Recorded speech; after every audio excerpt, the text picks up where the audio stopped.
Okay, welcome everyone to our webinar for tonight. My name is Rochelle Wilhite. I'm the designated broker for those of you I've not met yet. Welcome to our Monday night session where we're going to be talking about seller representation. Love the first slide that Shannon has put together here. It's kind of a fun image where it says, can you write it up for me? We are getting a lot of buyers that are out there and potential sellers. And so tonight's session, we're going to really talk about what forms we're going to use with 4 or 5 different scenarios. And it will be very interactive. So I appreciate you guys for logging in on your phones or on your computers tonight so that you can actually play with us a little bit. We are going to make it more interactive tonight so you can actually give it a shot. You know, take your best guess. For some of you that are newer, or if you're experienced, test your knowledge and we will discuss each of the forms as we go along. So tonight should be a pretty informative session. And again, it's going to depend sometimes on the scenario, what form you're going to need. But we have a lot of buyers, so we have a lot of sellers. And I think the first thing I want to talk about today when we talk about seller representation is that if you are maybe licensed in another state, or if you have practiced real estate in another country, in Washington state, we have a duty to our sellers or to our buyers. And so if you hear the word, can you just write it up or can you just facilitate? We actually have duties in Washington to either the buyer or the seller based on the law of agency pamphlet. And many of you have heard my speech about the law of agency pamphlet, but there are specific duties that are associated with representing a seller or a buyer. So no, the answer is we don't just write it up. There are duties that we cannot just facilitate. We have duties to our respective parties. And so tonight's session, we are going to be talking about which form and why we use this certain form that we do because of the duties that we have that pertain to our real estate license. So very important call tonight. I know Jerry Kay and Shannon and I all have received many calls in the past couple of weeks about representing a buyer or a seller or both, or what do I write this up? This is an off market. We're going to cover a lot of that tonight in the session that we're going to discuss.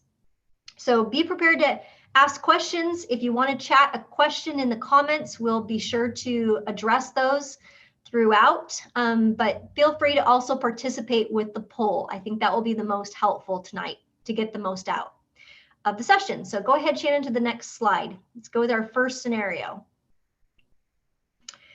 So do you want to go ahead and read it, Shannon? Kind of give us a scenario. Let's keep it interactive. Sure, and all of these are very real scenarios. So these are very real common scenarios that we get. This one is a Best Choice Realty broker has been working with a client to buy a home in the South King area. The client found a home for sale on forsalebyowner.com. After showing the house, the client wants to put together an offer. Okay. So again, we'll put the poll up. So if you guys want to take your guess, again, you can select multiple forms or 1, 2, but there is an answer for each one. So go ahead and put that up, Shannon, if you could. While she's doing that, so this happens a lot where you've been working with a client to buy a home in the South King County area.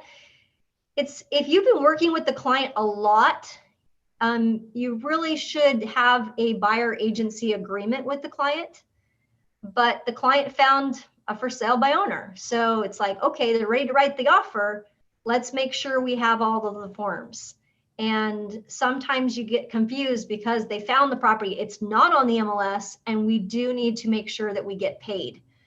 That's kind of important, especially if you're working with somebody for a long time, is we want to make sure that you get paid a commission. And if you don't have the right forms, unfortunately, obtaining a commission becomes very, very tricky. Shannon, are you starting to get some polls in? Yeah, we're getting a lot of different answers. I think we just give it maybe 5 more seconds. Okay, to submit your answer. Disregard mine, I read it wrong. No worries, Way Emily. wrong. It was anonymous, Emily. It's anonymous, so we don't know what your who it was that answered the question, just kind of testing your knowledge. So for those of you that can't see the poll, I just shared them with everybody, but it looks like most people were saying maybe the 22 FSBO form, maybe the buyer agency agreement, maybe the 42 agency disclosure form, followed closely with the 41C.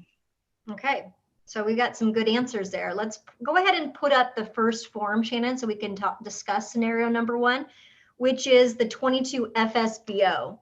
That one is one, it's been a while since I've done a for sale by owner, and our lovely broker, Jerry Kay, she schooled me, and I am okay to be schooled once in a while because it's been a while since I've done a for sale by owner. Because this form has been in existence after 2008. So it's super important that we understand, especially as our market starts to transition, or maybe people are wanting to sell for sale by owner because they are limited on inventory. They're like, I can sell my house by myself. I don't need an agent to represent me. When we represent a buyer and we are presenting an offer, it is a requirement that we include with our offer the 22 FSBO. It is a requirement. Again, it's right in the MLS. It's on the rules and regulations. Use this form, use the 22 FSBO when you are presenting an offer to a seller that is not represented by a real estate licensee. The reason for that is because there's foreclosure laws, and the closing date is not within 20 days of a foreclosure sale. We need to have that put into our contract. Have we closed properties without the 22 FSBO? I'll have to say yes, and hopefully we never get audited. But let's go ahead and teach you guys the right thing to do. When you are representing a buyer and the seller is representing themselves, you do need a 22 FSBO. And you should include that because it has information regarding the RCW code C61.34, which talks about a distressed property and whether that is or is not a distressed home. And there are provisions that address that. And again, it talks about it in term 2. So yeah, that's the reason for using the 22 FSBO. It's not a new form. It's been around a while.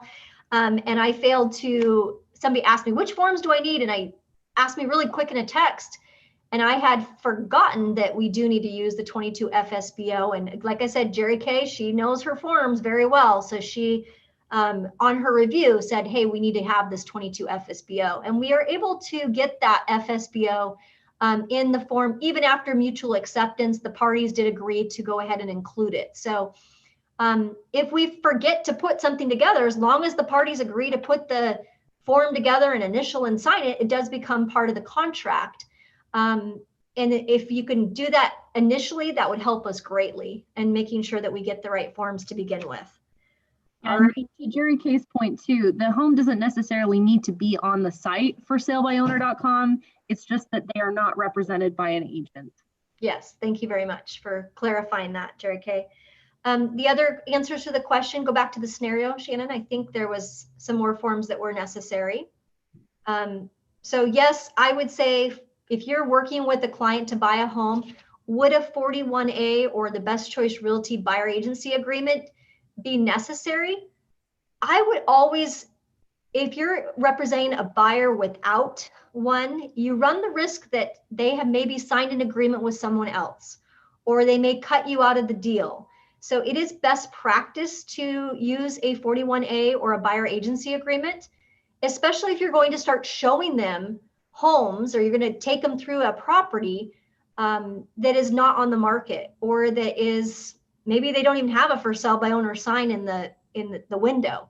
It is best practice to have a buyer agency agreement signed by the buyer before you tour an off-market home. So I would say that would be a good one. When you represent the buyer, this would be one where you don't represent the seller. The seller says, no, I don't want to be represented. So you would need to use the form 41C. If you could put that on the screen, Shannon, so we could go over that. So if you guys answered 41C, you should put that in your bundle. That is the correct answer. You do need a 41C because it's not listed. There is no offer of compensation to the selling firm in the listing agreement. So you would check the first box here and include the 41C as well as the 22 FSBO in your offer package on your addenda line. And you would write in whatever that commission would be.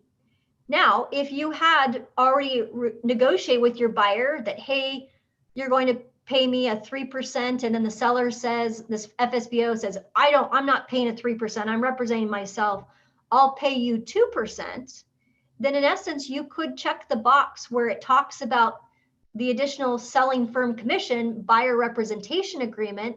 You would fill in the amount that's on your buyer agency agreement, and then line 12 through 15 would state the seller's offer of compensation is less than that. And then you would fill that in so that you are made whole, so that the full commission is earned that you have already agreed to on the 41A. There is a difference between the buyer agency agreement 41A that the MLS puts together and the agreement that Best Choice Realty, the buyer agency agreement that we have available for you to use. In essence, if you use the Best Choice Realty buyer agency agreement that we have put together, if the commission is not paid, we only get paid what the seller is willing to pay us. The 41A leaves that up in the air. So if you look at the 41A, it says compensation offered by the seller, and you do have to put in an amount, but it does not address the fact where the seller does not pay you the full amount. So that leaves it open-ended. So if you want to, I guess, be more fair and transparent with your buyers, I would use the buyer agency agreement. If you're wanting it to be open-ended where you have a conversation with that 41C, you can use the 41A here, but it does leave a lot of question for that buyer saying, well, I don't want to sign this. What if you show me a house that's a for sale by owner and they don't offer a full compensation? Will I have to pay you the commission? And the answer is yes, you would be paying me the full commission if you use the 41A. So there is a difference between the buyer agency agreement that we have put together and the 41A. Either one is fine. It's just how you utilize it and how you inform your buyer of their obligation to pay the commission in certain circumstances. 41C would be the correct answer, 22RA. And we could go through some of the other ones, but I think let's go on to the next scenario, Shannon, if you're okay with that. So we have time to get through the other ones. Okay, scenario 2. A Best Choice Realty broker, go ahead, Shannon, tell me the scenario. Let's go through it. Best Choice Realty broker has been working with a client to buy a home in Gig Harbor. The client was currently renting a home in the area they wanted to live in and was aware that their landlord was intending to sell the home. The Best Choice Realty broker showed many properties in the area, but the clients decided they wanted to purchase the house from their landlord directly before it went on the market. The landlord contacted the broker to handle the paperwork for them. Okay, so go ahead and put the poll up. I'd like to see what that is. And while people are answering, the first thing, like I'll remind you guys at the very beginning of our training tonight, I told you, we don't just handle the paperwork. There is a duty to the seller and to the buyer when we put contracts together. There is duties that we have to assume. And so in this case, we can, as Best Choice Realty brokers, we can negotiate commission. There's nothing wrong with that. In fact, this is my own scenario where I had been working with the client to find a home, showed them many properties in Gig Harbor that were on the market, and they were renting, and they're renting a home, and they were looking actually to stay in the same school district for their kids, but there was just not enough inventory. And what we ended up finding out is that they actually loved the home that they were currently renting. And as we started discussing the process and their lease was coming up on the expiration, the landlord was intending to sell the home. And so it was kind of a nice opportunity where I could actually talk to that seller and that listing agent. I became that listing agent in this particular instance. So this is an interesting one where you actually represent both parties. You actually represent the buyer because you know the buyer, and you actually represent the seller because you have duties They have instructed you, they want you to write the contract. They want you to participate in the real estate transaction. Now, as far as you handle commission, that's up to you as the broker.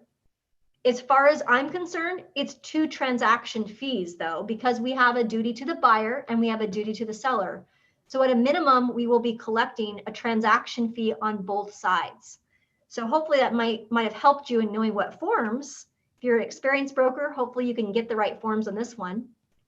Shannon, want to go ahead and show the poll? Yeah, we've got a couple more just sneaking through. Thanks, guys. Okay. Let's share. So for those that can't see the screen or see the results, but like people who are listening to your 22 FSBO form, they 75% were saying to use the FSBO form, which is interesting. Good. But the highest ranking were saying to use the buyer agency agreement, 41C, selling firms commission form, and a form 42, which is just as high as it was on the last scenario as well. Okay, good. I like the 42 protection. That's nice because sometimes it's kind of unclear, and it's like, the landlord contacted me. I don't want to have any issues with, maybe they signed an agreement with somebody else. And that 42 would be nice to have. Many of you don't even know what the 42 is. So if you want to put that on the screen, we can go over that real quick, Shannon, and I might have to come back to the poll. But let's put the 42 on the screen so we can look at that. Sure, yeah, let me grab it real fast.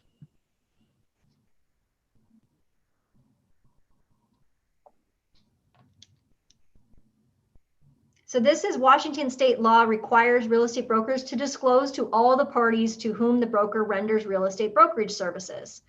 So yeah, this would be, you actually put both parties on there. Undersigned represents both parties, and you would actually have the seller and the buyer sign this, and then your signature goes on this agency disclosure as well. We're also, this does not mean that you've given them all of the other pamphlets, which I would also make sure if it's built prior to 1978, you also do the other disclosures as well as the law of agency.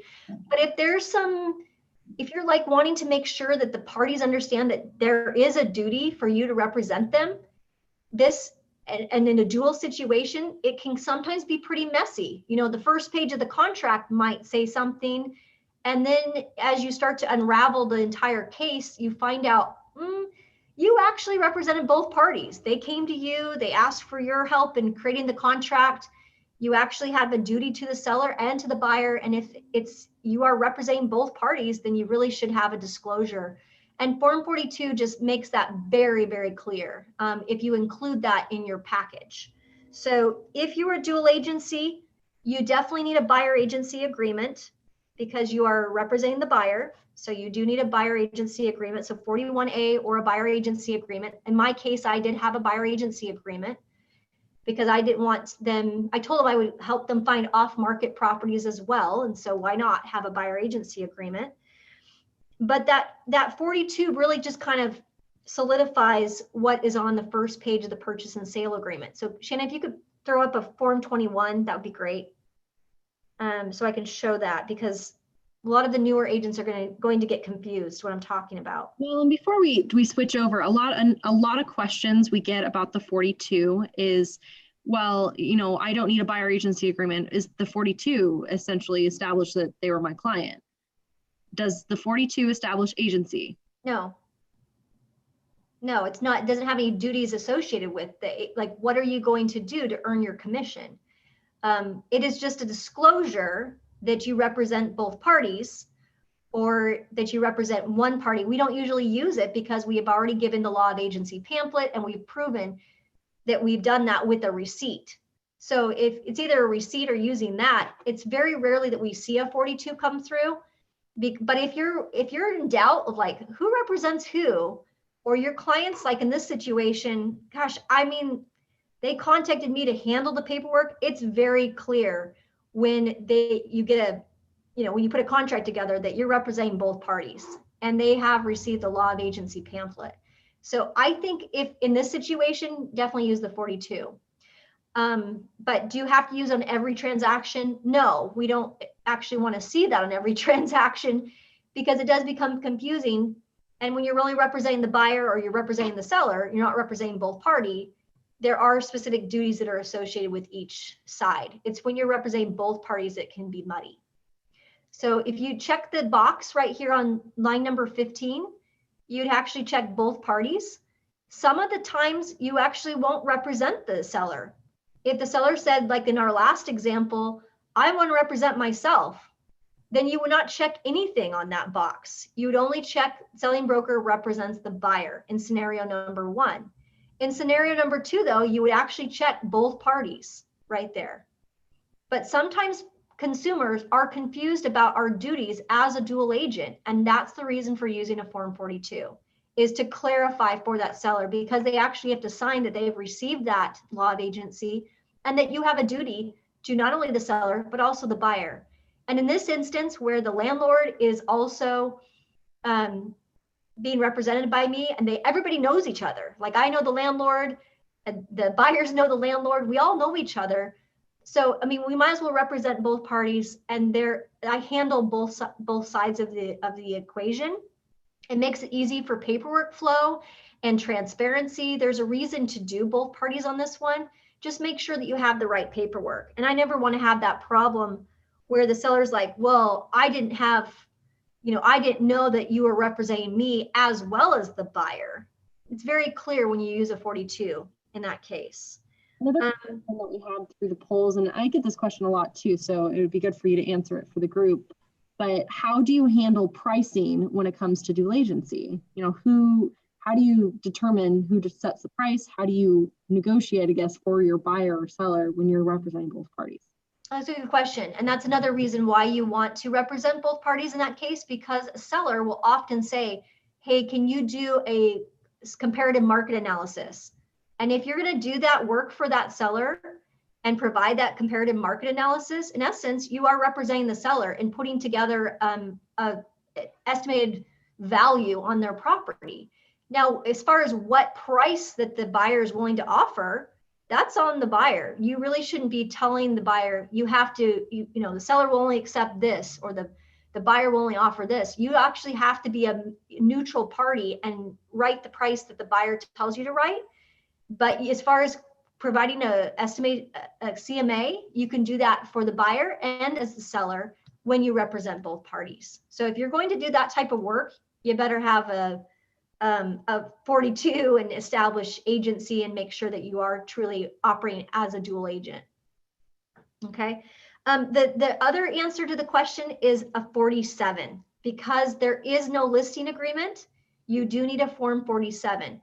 And that's how you basically get paid. So that landlord would need to be contacted. So I spoke with the landlord. The landlord was intending to sell. And I have to go over this Form 47. It's like a listing agreement.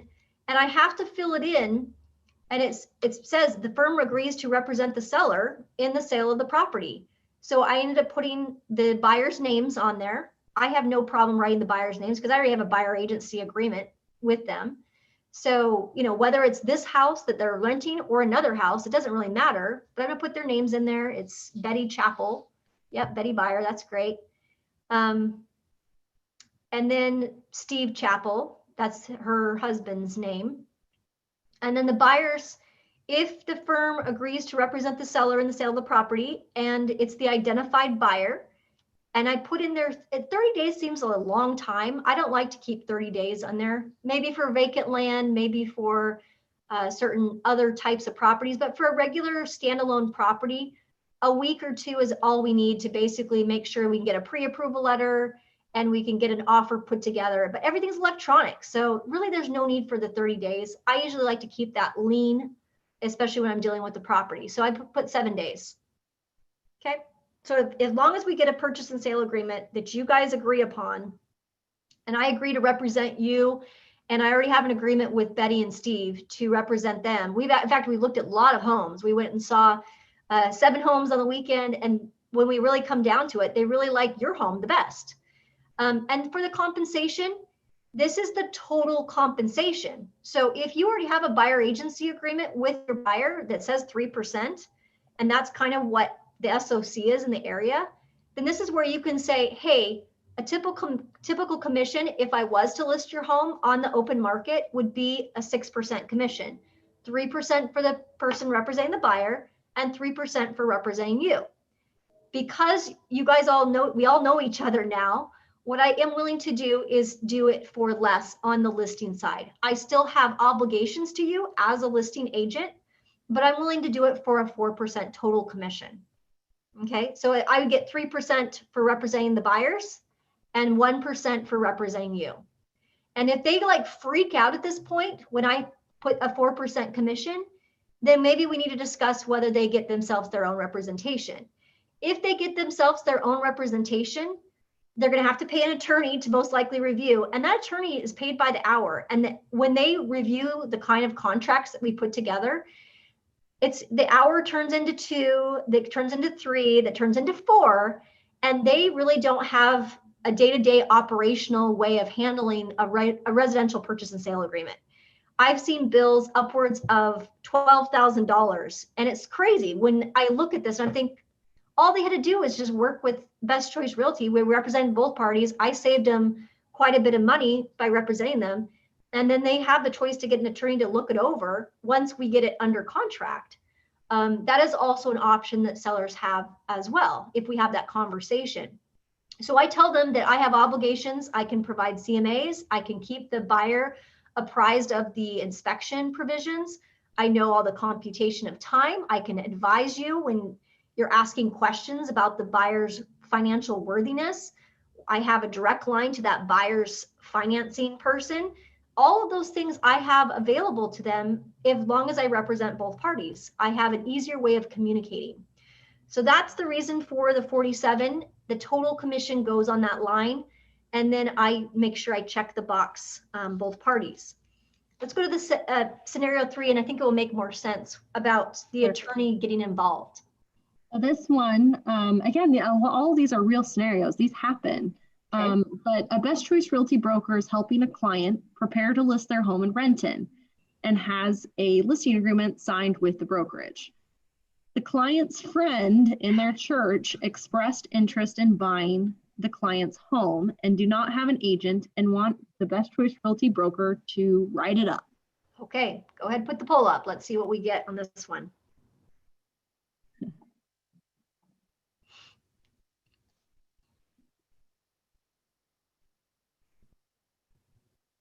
So hopefully you guys know you don't need a 1A because they already have a listing agreement. So I'll help you with that answer.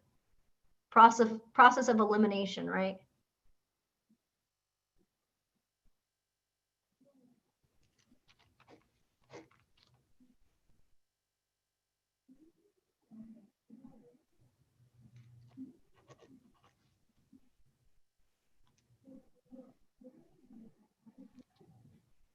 You get some responses, Shannon?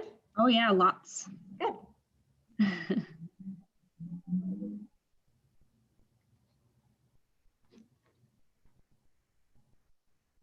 All right.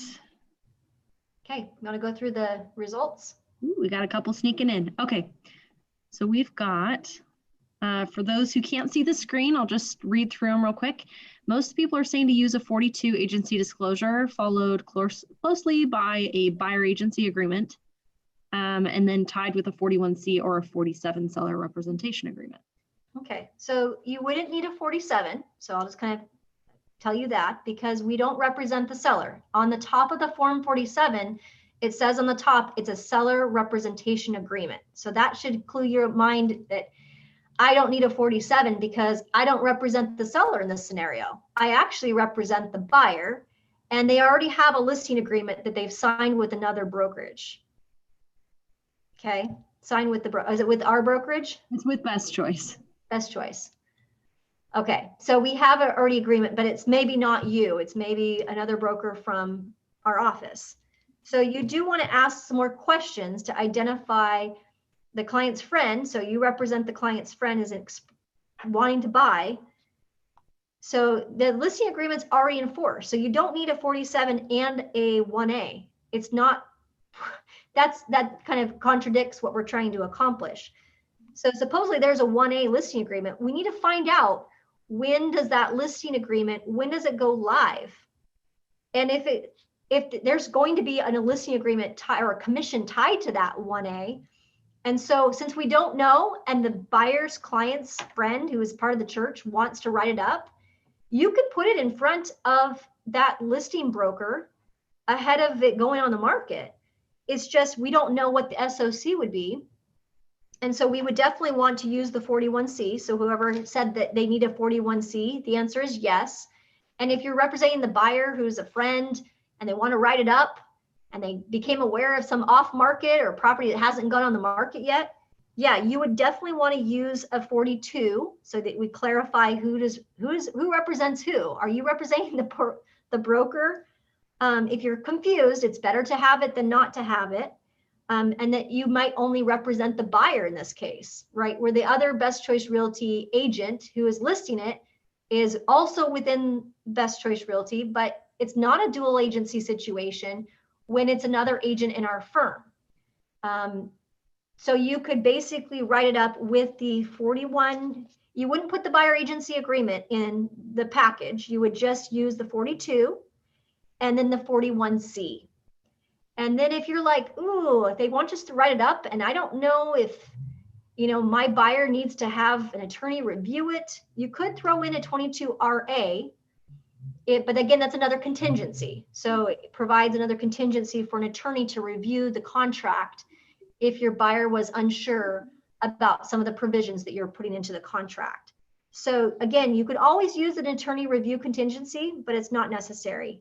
The answer to the question was a 42 and a 41C and a 41A, but you don't put it in the contract. It's separate from the contract.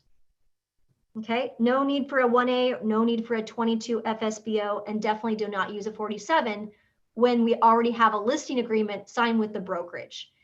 If it's in a listing agreement that's with another brokerage, you need to be very careful, because that the other listing agreement, they could say, oh, you're trying to solicit my listing away from me. Don't want to have those problems or those conflicts either. So make sure that you ask the right questions, when they're going to go live. If you put an offer together, they're required to submit the offer to the seller, even if it has not been on the market, even if it has not been listed yet. They are required to submit all offers and to provide proof that that offer has been presented to that seller ahead of it going on the market. So just make sure you get the 41C so we get paid, because we don't know oftentimes how much the listing agent or that listing agreement provides, what commission amount. We sometimes don't know, and we need to use that 41C if we're submitting an offer. Did I answer the question, Shannon? We cover that one? Yeah, and if you guys have questions, feel free to go through the chat. We can kind of get through them once we're done. I think we've got one more scenario though for you, Rochelle. Okay. I think this is the one I would. Yeah, so the last one we have is a Best Choice Realty broker recently flipped a home and listed it on the MLS. The home sold, but in the course of the work orders being completed on the house, they established a relationship with the neighboring house. So the owner next door. The neighbor is intending to sell their home and already has an agency relationship with another brokerage. The Best Choice Realty broker wants to purchase the neighbor's house to flip as well and purchase it as their own property. And the home is not on the market yet. Oh, that's a lot. This is the advanced question for sure. And I know this one came up recently as well. So let me understand it correctly. So we basically were doing a lot of work on the house. It's a flipped home. It was a list on the MLS, but that's not the home that we're talking about here. It's the neighbor's house, right? Right. So essentially, it's no different than like a person. This is a personal purchase, right? So I find out that the neighbor next door to the house I own is wanting to sell their house, and I'm wanting to buy it from my seller. Yeah, and I'm a licensed real estate broker, right? So there are duties that I have as a licensed real estate broker. So yeah, this is an advanced question. I'll be curious to see if somebody gets the answer correct on this one. But yeah, now they want to go ahead and purchase the neighbor's house. It's not on the market yet. They're intending to sell their home, but they already have an agency relationship with another brokerage. But I guess the question to clarify the scenario before you answer the question is, I'm going to make this judgment call. I don't know if this really happened, but the neighbor is intending to sell their home, but they have not signed an enlisting agreement with that another brokerage. They may have had some conversations, but they have not signed with the other brokerage, meaning they don't have a law of agency pamphlet. They have not signed a listing agreement. So the Best Choice Realty broker does want to purchase and basically work with that homeowner. What would the forms be that you would need to purchase that property and represent yourself in this particular seller situation? Go ahead and put the poll up, Shan. Oh, it's up. People are already going through. All right.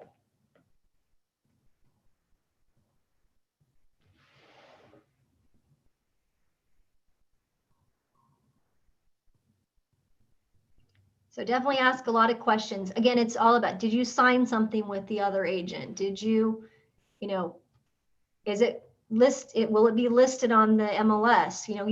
Use questions that the sellers may know. It's not fair for you to go in there and steal a listing away from somebody. That's not what how we cooperatively work. But if they haven't listed it, they haven't signed anything, they just have spoken with a few real estate brokers, but they want to sell, then it's pretty much open game at this point. We just need to make sure we have the right forms to protect ourselves. Shannon, we got enough? Yep, we do. Yeah. So 92% of you guys say we need to include a 42 agency disclosure. And the 42 would be on this one, just so we are very clear, the 42, we do not represent the seller. We only represent the buyer. Which is yourself, right? That's correct. Okay, so make sure you have a 42 with you represent yourself, which is I represent the buyer. It does not say I represent the seller.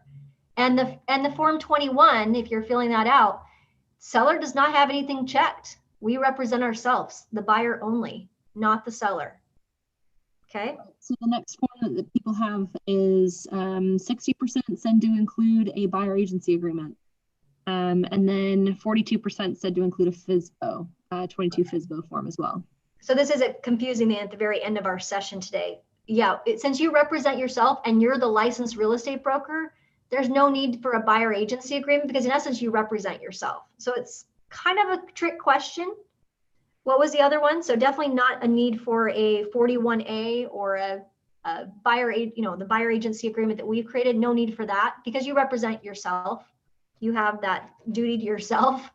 So that's not necessary. What else did they say, Shannon, we need? We've got 41C.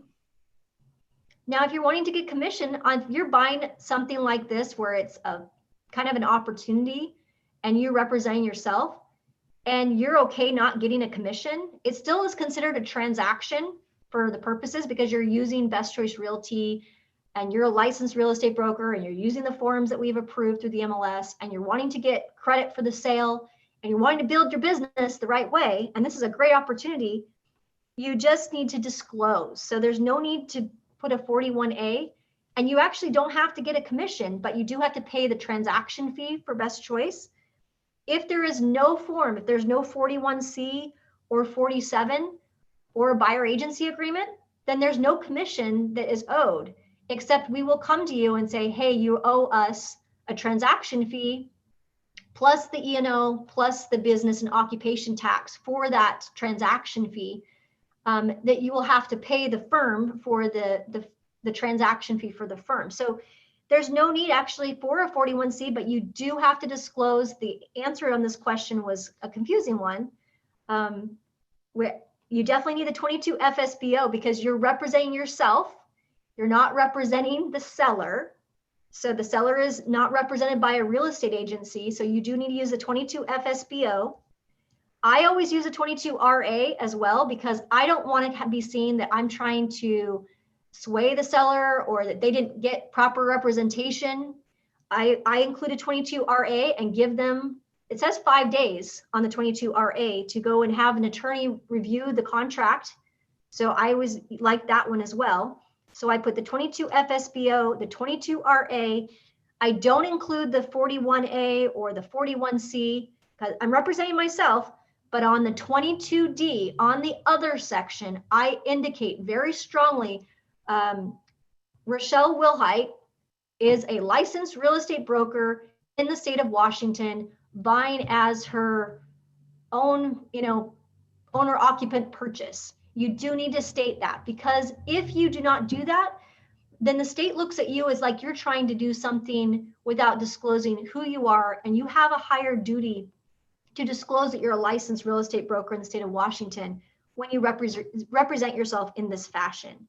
So no need for, 42 would be great, just to make sure everybody's clear on who represents who, but no need for a 47 or a 41C. It is actually the none of the above, the bare minimum.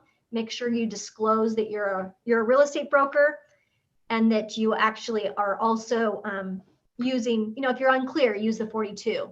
But it really is all you need for representing yourself, is the disclosure. And I apologize, that question was a little messy, but that's what we have for tonight. Well, Shannon, I think that's important too. I mean, off-market transactions are not easy. So, and everyone is truly unique. So as you kind of have a situation that comes up, it's important to, if you don't know the answer to that question, it's better to say, let me look into that and let me ask my managing broker before you just say something that you shouldn't be saying. So, and I can respond quickly, Shannon, right? Somebody said, hey, Rochelle, here's my scenario. Yeah. Which forms do I need to provide? I know, aside from my mess up with the 22 FSBO recently, I've been pretty good at being able to dissect the situation and advising you on, would it be best to represent both parties? Would it be represent one or both?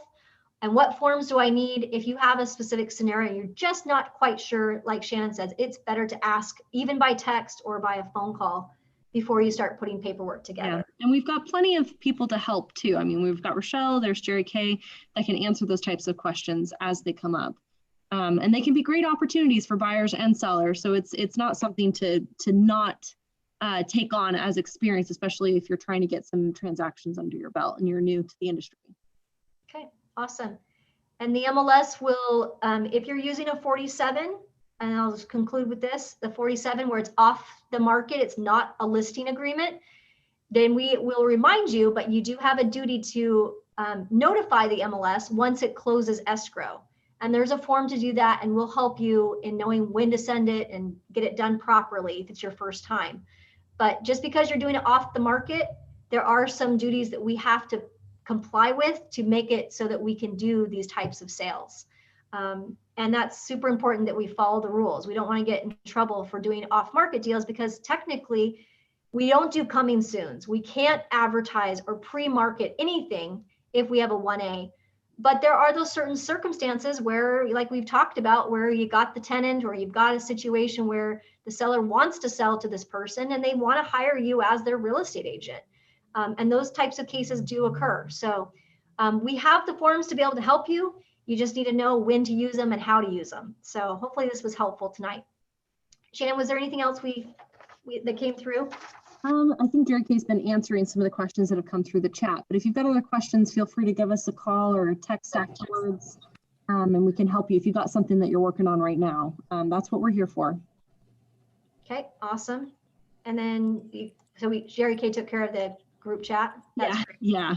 It's a pretty meaty session tonight, so I thank you, Jerry Kay, for stepping in. All right, fantastic. We'll let you guys go. Have a great one.